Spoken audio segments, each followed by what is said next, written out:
বন্ধু, যে দেখুন, এখন আমি একটা সোলার প্যানেল থেকে কিভাবে চার্জ দেওয়া যায় একটি ব্যাটারি, সেটাই কানেকশন করে দেখাচ্ছি।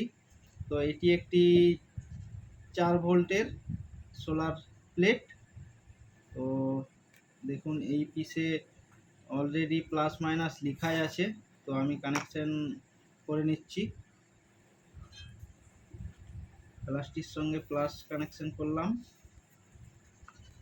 মাইনাসের সঙ্গে মাইনাস কানেকশন করলাম। তো এরপর আমি একটু ভোল্টেজটা মেপে দেখিয়ে নেব।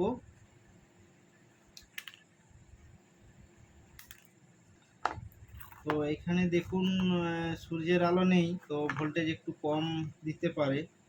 তো ভোল্টেজ অবশ্যই দিবে, কম হলেও। তো দেখুন, আপনারা দেখুন অলরেডি 3 ভোল্ট দিচ্ছে ভোল্টেজ এই লাইটের আলোতেই। তো সূর্যের আলোয় হলে এটি অবশ্যই 4 থেকে 4.5 ভোল্ট দিবে। তো এবার আমি ব্যাটারি কানেকশন করে নিচ্ছি, ব্যাটারিটি যাতে চার্জ হয়।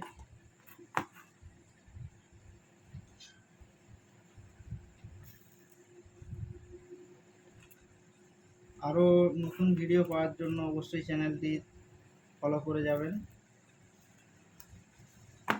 অলরেডি আমার ব্যাটারি চার্জ হচ্ছে, তো আমি তারও ভোল্টেজ মেপে দেখিয়ে দিচ্ছি। তো দেখুন, এখানে ভোল্টেজ আছে 3.8 সামথিং।